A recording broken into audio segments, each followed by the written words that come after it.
This morning, our speaker is the Reverend Teijo Munnich.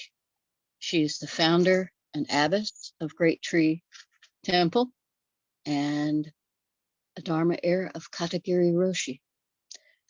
She'll be speaking this morning, I think, on, let me see, my picture doesn't have all the third noble truth, letting go.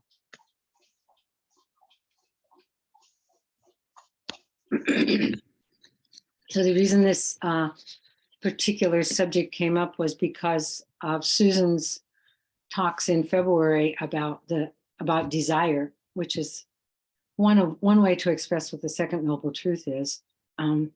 So I thought, oh, well, then maybe I should talk about the four noble truths and kind of consider her desire talks to be part of the second noble truth. And so I thought each time that I scheduled myself to talk, because I do the schedule, I would talk about one of them. So this is the third noble truth, which is really, it's called kind of letting go, but yeah, I think that that's a pretty good way to describe it. And I thought I was actually talking on the 29th. I thought Brooke was talking today and I was just going to come and listen. And I found out when we started sending out the announcements that, in fact, she was talking on the 29th. So I thought, oh, I'll just switch it out with whoever. And it was me. So actually, I'm in Louisville with my brother and his family. So this morning, I kind of put together some thoughts, but it's kind of interesting because recently I was at a convent where I used to want to be a nun. And it's in Yankton, South Dakota. And I did a personal retreat there. Well, it wasn't personal. Actually, everybody was on in a silent retreat, and it was for Easter and all of the Easter things and everything. It was, it was a really deja vu thing.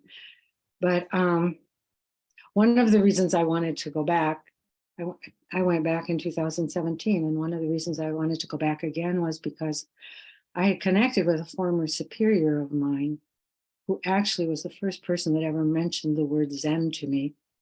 She had read an article and she was telling us about Zen meditation from this article. And it sort of, must have planted a seed. So 50 years later, I went back in 2017 and we were all sitting around at lunch and in walks this superior, whom I actually had a bit of trouble with, but I'd sort of gotten past that, I thought. So anyway, she walks in and she said, well, so what have you been doing for the last 50 years? And I didn't know what to say. I don't want to say to all these Catholic nuns, oh yeah, I become a Buddhist now. Yeah. So I said, oh, actually I teach Zen meditation. And I said, you're the first person that told me about Zen meditation. I was kind of trying to diffuse the situation. And I thought she'd say, oh, I don't remember that. And she said, oh yes, I'm very interested in Zen. And she had been doing some Zen Zazen for like 15 years on her own because no one else was very interested. And so she pulled me aside before I left and we talked. Her name was Sister Madonna. And we talked and she really wanted to know about mindfulness. She'd been reading books by Thich Nhat Hanh. And it was very moving. And she said, I wish you could come back sometime and I wish we could just meditate together for a week. So we meditated for about 15 minutes together and then I had to leave. And I always wanted to go back and I tried to go back and then COVID happened. I had it all set up. I almost had my airplane ticket bought.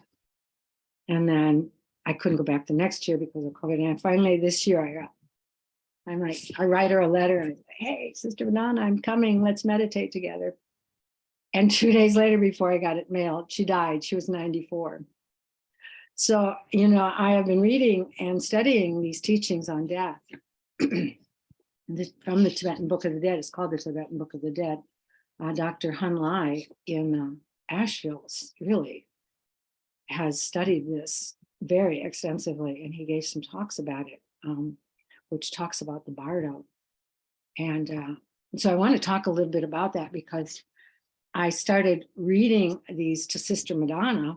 Of course, I went on to the retreat, visited her grave, but she I started reading these to her because the spirit behind this study is something that presumably prepares you for death. There are 4 bardos, and the human life is one of the 4 bardos.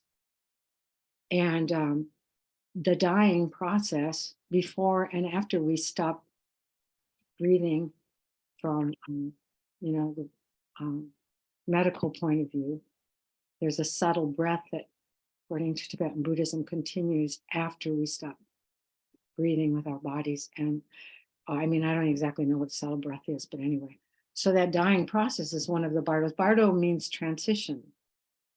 And so human life is seen as a transition. And this dying process is seen as a transition. And the third one is translated as luminous emptiness, shunyata.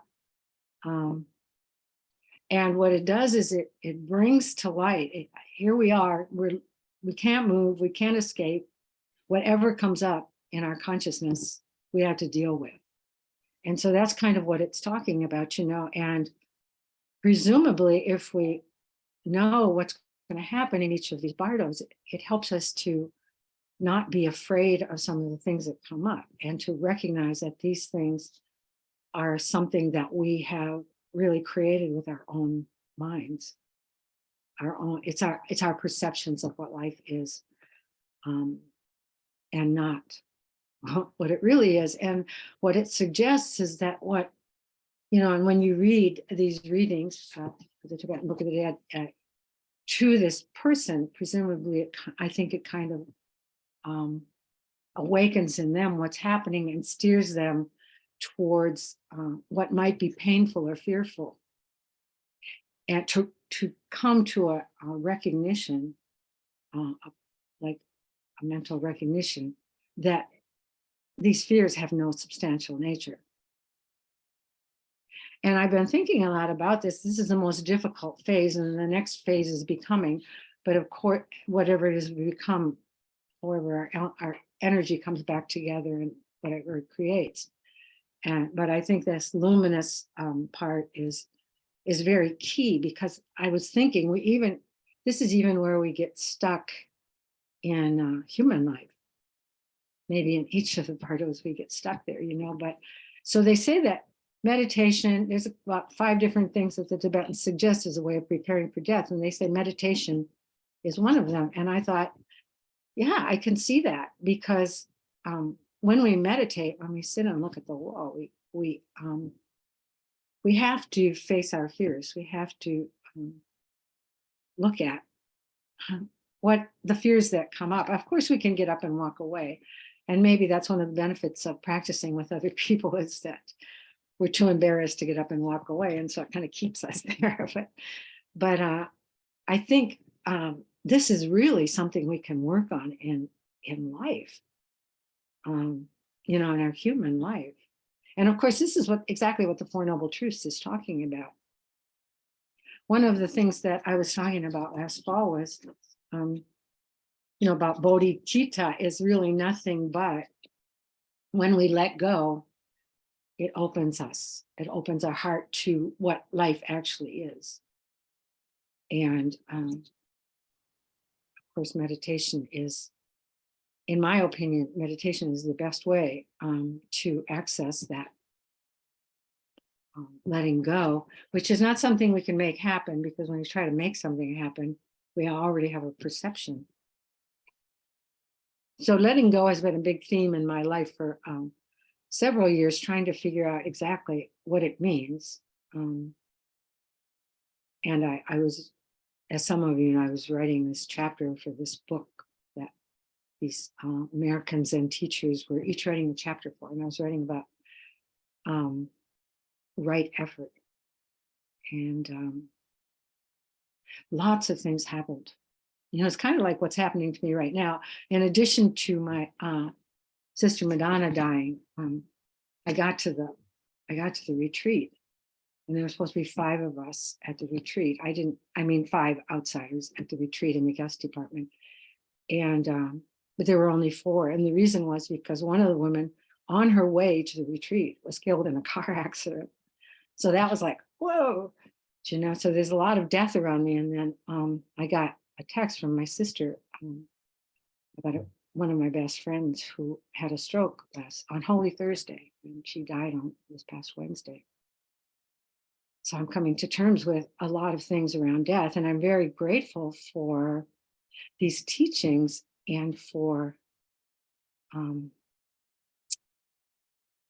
actually having to think about letting go today. This is as I was sitting in Zazen, you know, it kept coming up, what am I going to say? What am I going to talk about? You know, and then I was like, let go of it, let go of it. And I, you know, my Willa is my friend who just died on Wednesday. And you know, I'm very involved in this death. Her daughter wants me to come out and officiate at her funeral. And, you know, there's all this stuff around that. And so, you know, I'm thinking about all of that right now. And so I'm thinking, like, how do I let go of someone that I love so much? Sorry.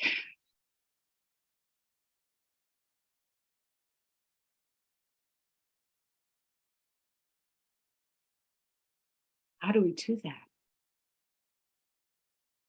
You know, when I was writing this chapter for this book, one of my friends in Minnesota, her family called me and she was dying and she wanted to talk to me about, she was afraid.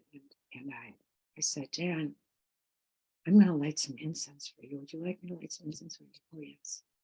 So I was lighting the incense and I thought, oh, she loves chanting. I said, Jan, I'm going to chant for you because I didn't know what to do. You know? And so I was very much a part of her dying process. And then another friend died suddenly the very next month. And then the next month, my aunt died and I was with her for that. And I was writing this thing about right effort and I couldn't write it. I'd been writing all year, but when it came to pulling it all together, I could not do it. And I worked and worked and worked on it and I kept handing things in and I was like, well, this isn't really it. My mindfulness practice.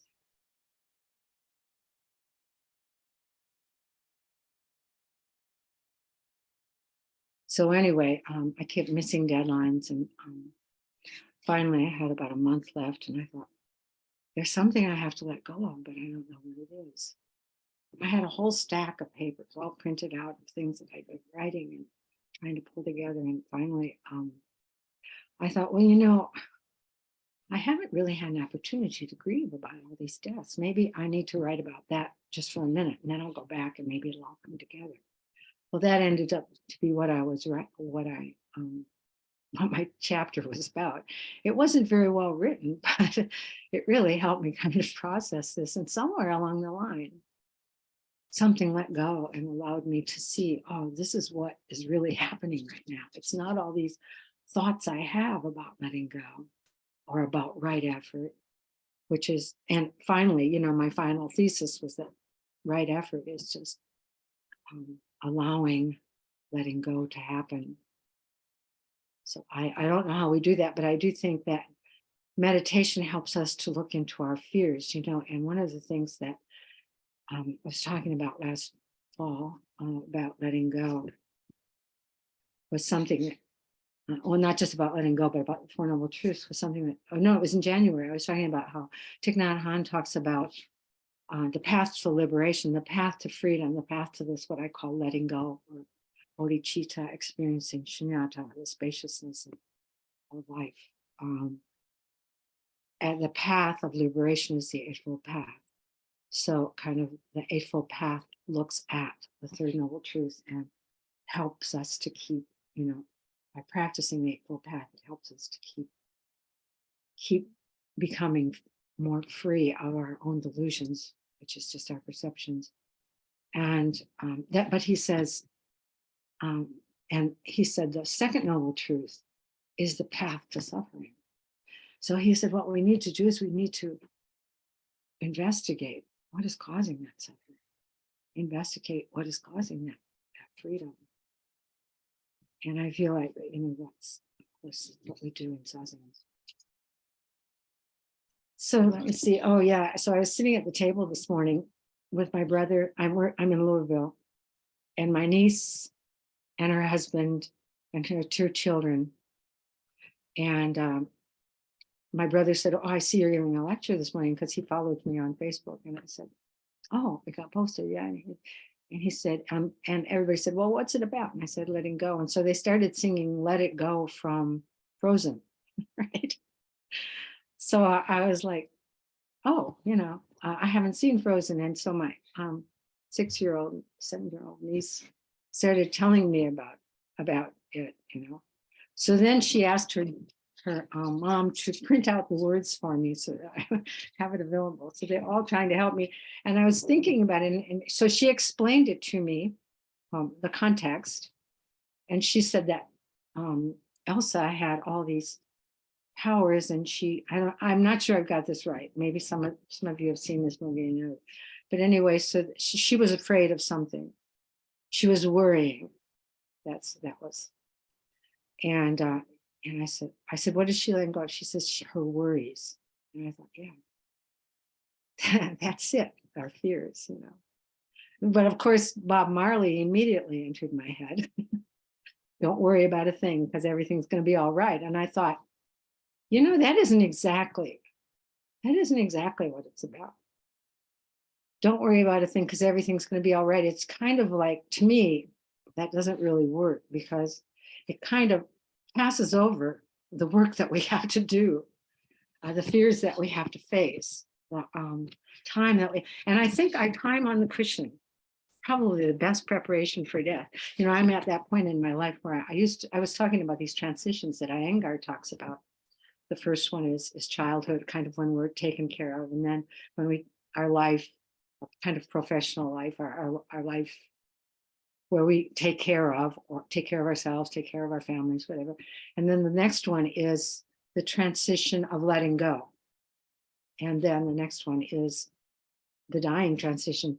So I've recognized for a while, since I heard that, oh yes, I'm in this transition of having to let go. I don't know what exactly that means, but I realized from reading about these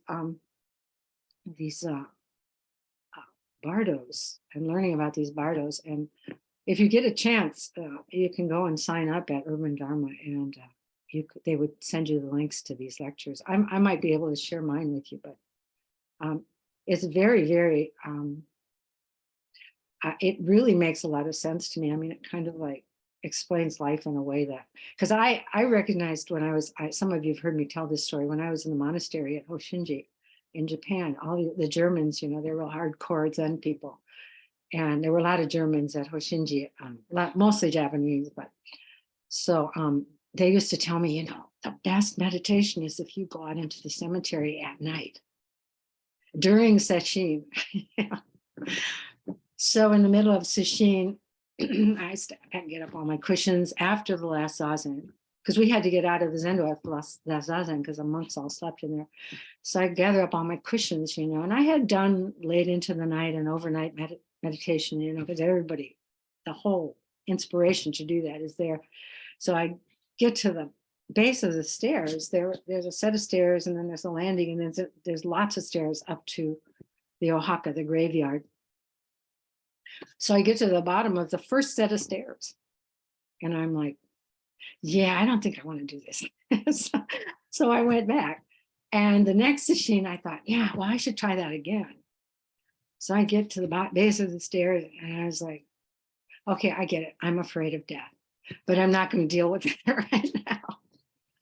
But of course, recognizing that you're afraid of death sort of brings up a question that kind of hangs in there. And interestingly enough, right after I left the monastery, Katagiri Roshi became very ill, and I ended up being one of his main caregivers. And so I had to be there for that whole process. And there was at one point where his wife, she could tell I just wanted to bolt.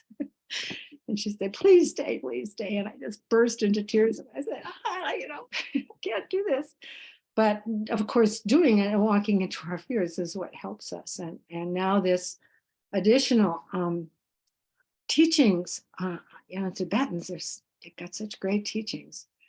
I feel like this is something we can all be thinking about. And you know, the very interesting thing about all of this is when I first got involved in meditation, I thought with Katagiri Roshi, I remember thinking, you know, I'm not going to push it because I want to be able to do this for the rest of my life. I'm just going to kind of pace myself getting into this because I thought, I think this will help me die. You know, and I do think that processing some of our fears on the cushion, getting kind of past them, at least, you know, I've been with people who have, it's taken them days to die. And you just have to wonder why they're not dying. And the family is hovering around and they just don't die. And it takes a long time. And I think, why is that? And I thought, probably there's a bunch of things that are that haven't been processed, you know, fears and things like that. And if we die, you know, we're just laying there, we can't move, we can't escape, we can't do anything. We're just dealing with whatever comes up. And that's called the luminous emptiness, you know, just seeing things the way they really are. And of course, if we're afraid of that, we're afraid of change, if we're attached to things, you know, we attach to things because it's difficult for us to accept that, you know, we're impermanent. We don't know what that means. So anyway, I know I've rambled a lot and I don't know if I've really said anything, but maybe you have something that you can contribute to this.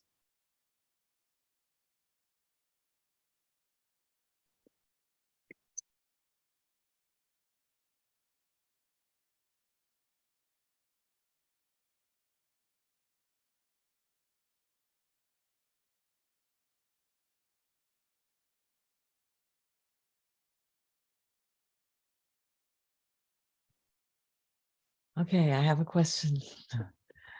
In this process of letting go of people that you really love, and you said you had written about that process, what have you learned about letting go of people that we really love? It's a big question. Yeah. I mean, I guess what I've learned is that I just have to deal with it when it happens. Yeah.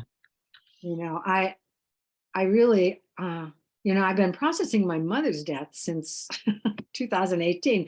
People have heard me talk about this, and it's very, very interesting. I mean, I think some of it has to do with the fact that I am now the matriarch in our family, which is scary. But, and you know, I mean, I don't know what that means. Let go of the label, right? But I think some of it has to do with just you know, she's the person that you know, she would accept me no matter what. And so Yeah. it was very hard for me to let go. It has been very hard to let go. And Willa, interestingly enough, Willa is she reminds me a lot of my mother. Mhm. And it's interesting because I lived with her several times. The first time I lived with her was before I went to Tassajara. And she invited me to spend the last 4 or 5 months with her and she wouldn't charge me any rent so that I could save some money because Tassajara was kind of expensive. And so I lived with her and her daughter. And then when I came back from Tassajara, I needed a place to go. And so I stayed with her again. And when I came back from Japan, I mean, I lived with her several times. And then I used to stay with her all the time when I would go to Minneapolis. And then her daughter moved in. So you know, there wasn't any room. She just had a little house. And so I started staying with my sister. So I was out in Minneapolis in the summer in August visiting my family, and I went to see Willa. And I said, I'm going to be coming back in September because there's the 50th anniversary of Minnesota Zen Center. And so I went back for that. And she said, oh, I want you to stay here.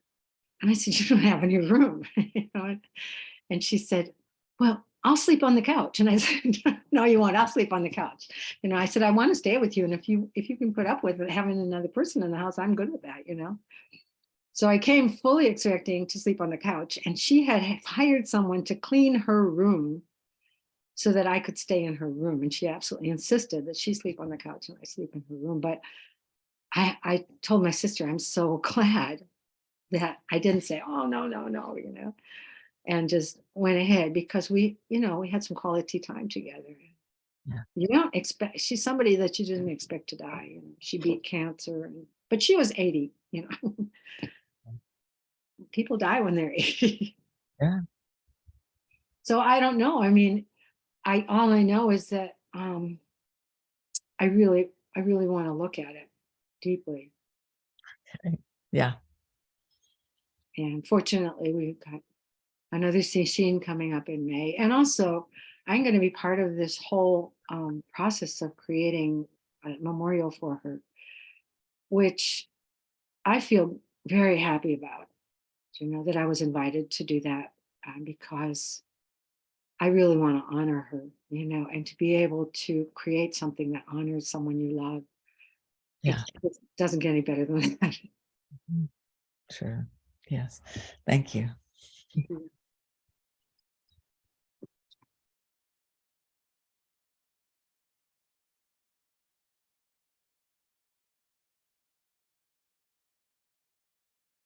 Renee, I know you have something to say about this. Can you share? Still a little bit difficult.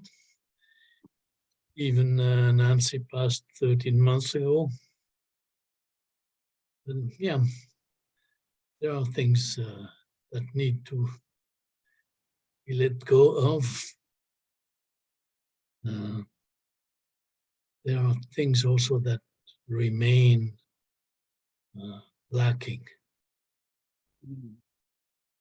Even if we would like to let them go, but they still the closeness to people is very hard to let go of when you had it before. So it's something I'm still working on. Yeah. Thank you.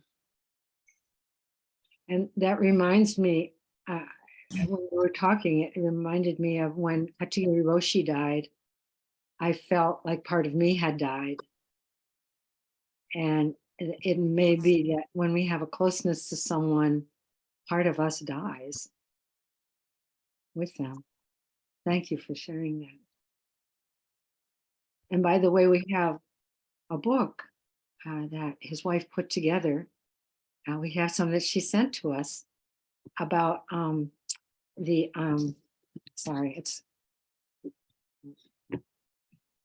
sorry, Renee, remind me of what I've got her book pictured in my mind. 10 ox herding pictures. 10 ox herding pictures, thank you. Yes. An interpretation of them and some drawings. And we're selling those in a gift shop. Thank you very much. Any other thoughts? Deborah? Yes, coincidentally, I'm driving to a funeral as we are talking. Maybe I'll very interested in the topic because I struggle with the letting go. As you know, my entire family of origin has died, and I think I'm doing better. And then I'll just be walking in the woods and need to burst into tears. But I guess I've learned to live with that. And that's okay. It's okay to, the sharp pain sort of subdues. But then I think that's just how it goes. And I don't know if that's letting go. It's letting go in one sense, but maybe it's just accepting. Is accepting and letting go kind of the same thing? I don't know. But I haven't found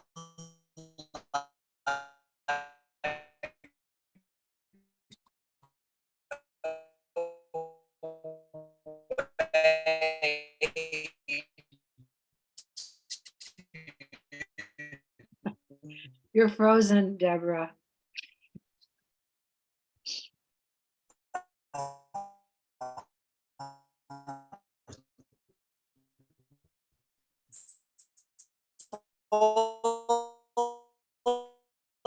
process except to I'm still frozen. Am I still frozen? You're in and out. Sorry. We missed a lot of what you said, or I did. I don't know about others, but Sorry. thank you though. Yeah. Yeah, it's a process though, that's for sure. And what, I mean, I don't know what letting go is either. When it happens though, there's some freedom there, I think. Phoebe, did you want to say something? Can you hear me? Mhm. Well, I just had a thought, and I had heard this one, somebody translated letting go to let it be. So let it be whatever it is. And I'm thinking of our grieving. We seem to have a tendency to judge where we are on that path and whether it's okay or not, and we think sometimes interpret letting go to not crying anymore, and which I think will never happen. And so I think I like this phrase of sort of let it be. Letting go can be letting it be whatever it is, and not judging it or thinking it should be different or hoping it will be different. Um, and our grieving is just what it is, what it needs to be when it is, and there's no necessarily end to it. And there doesn't need to be. That's my 2 cents. Yeah, I think that's a really important point, let it be.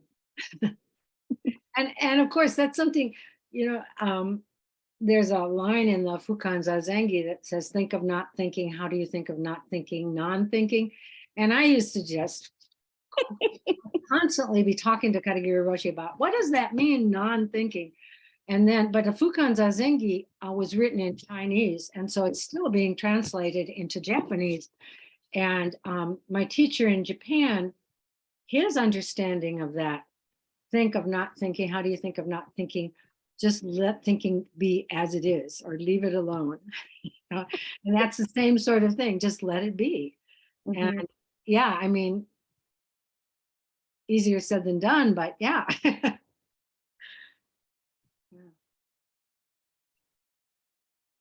Oh, somebody asked if I could put the titles of the writings on the Bardo stages in the chat. And I'm gonna, just a second, my mindfulness bell went.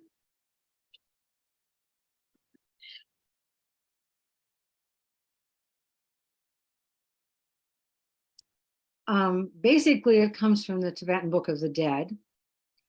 And there is a really thick book called Luminous Emptiness, which was written by a student of Chogyam Trungpa Rinpoche, which is fabulous, but it's really long. But you have to read it in pieces. But there's a little handout that we got at Hun Lai's, Dr. Hun Lai's talks, that outlines all of the various stages in the death, what we might call the death bardo. There's 3 parts to the death bardo, and I mentioned one is the dying process, including after we stop breathing, the subtle breath, and then that part that's so scary that can keep us suffering, and if we can look deeply at it, it will we won't suffer. We'll be free from suffering, and which is just like life. And then the third one is becoming. And what's I going to say about that? Oh, and so it talks about these, it's like in verse form, and the idea is that you recite it every day. It's not very long. It only takes about 10 or 15 minutes to recite it. And you can recite it, you can say it either for, you recite it out loud so that those who are dead can hear it. And it makes a point in there that your all of your senses are enhanced after you die. So it's very helpful for people who have died to read this aloud. And also, but it also helps us to get into our awareness, what is happening, so that when we die, we can possibly recognize what is happening. And I mean, like I said, also, I feel like, if we have that kind of awareness that comes from our Zazen practice, and comes from our experience of letting go and kind of investigating that, then in the bardo, it might be helpful if other people are kind of reading it aloud for you to awaken you. So it's kind of a gift. And I know that in Nancy Spence's group, Nancy Spence has put together a little booklet that kind of outlines it day by day.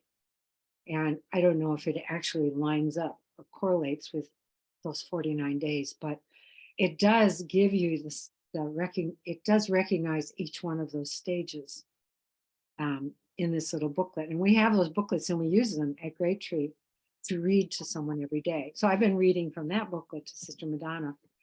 And I was reading from Willa because from the Luminous Emptiness, well, not Luminous Emptiness, but this little booklet that Han Lai translated from the Tibetan. I was reading that to Willa because some of what it describes is a description of what happens in the dying process. And it was very interesting to me when Han Lai was talking about it. I was thinking, and I had this experience when I listened to Sogyal Rinpoche talk about the same thing. He was talking about these various things that happen to our bodies and how, I mean, to us and how it manifests in our bodies, like our thirst, you know, we start to dry up and lose our thirst and things like that.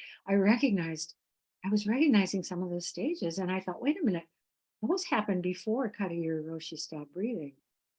And then someone asked the question, is this before medical death that you're talking about? And he said, yes. So I think this dying process is something that happens, that starts before death and continues until, as I say, the subtle breath releases. So anyway, I know that people use this also at Nati Satamaga, use this thing that Nancy put together. She also did a study of it at some point. So in answer to this question of putting the title of the writings, I'm just giving you my email address so that you can write to me. And because I have the link somewhere on my computer, but I'd have to hunt for it. And I promised my niece that I was going to come and watch her ballet class today, my niece's daughter.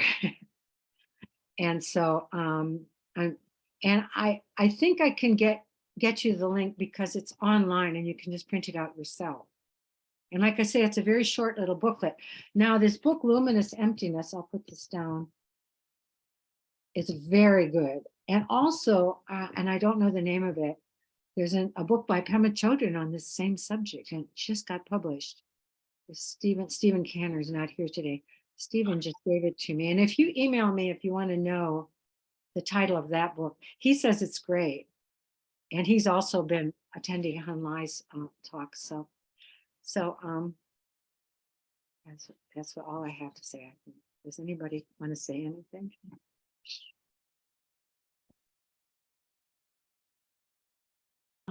And maybe this is just because of a book I finished reading that has talking a lot about time and our perception of time, but the whole idea of letting go, you know, we just came through a pandemic where we constantly had to be letting go of what the world was like and our expectations. And, you know, it's a reminder to me how quickly we snap back into place, that letting go is something we keep doing. It's not like I've done it, check it off, I don't have to do it again. And as Phoebe said, I really agree with her. I think that it's our expectations. We say we're supposed to grieve this way, we're supposed to be finished, we're supposed to be whatever. And those things just snap back into place. So I think it is a continuous learning to let go, and sometimes it's easier than others. Yeah, and there's stages. Thank you very much. There's also stages of what was I going to say? You triggered something in me. That stages that happen after someone has died, you know, and one of them is anger, you know, or something like that. And I remember after Kadagiri Roshi died, and some of these, I don't know if I'd call it anger, but it was like in your face kind of thing, you know. I mean, I was being very honest to everyone that said anything to me. And sometimes it felt, you know, like, whoa, you know, but there was something about it that I thought, this is the way I always want to be. Always want to have this level of honesty, this level of, it was partly I was coming to terms with myself and my own feelings and everything. And I thought, but I have a feeling that it's going to switch right back. And we're going to switch right back to this kind of lack of awareness of what's really going on and get back into the sort of status quo again. And of course it happened, but I just remember, and then what you said, that kind of triggered it, because there are sort of stages that you can actually identify, and to recognize those stages as kind of maybe valuable to us in coming to terms with ourselves, not just with the death of someone that we love. So thank you for saying that.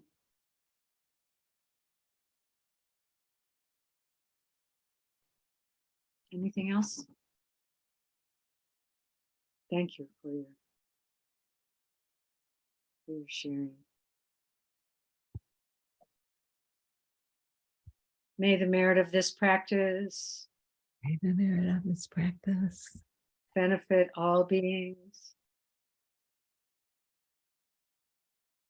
and bring peace. Thank you. Thank you.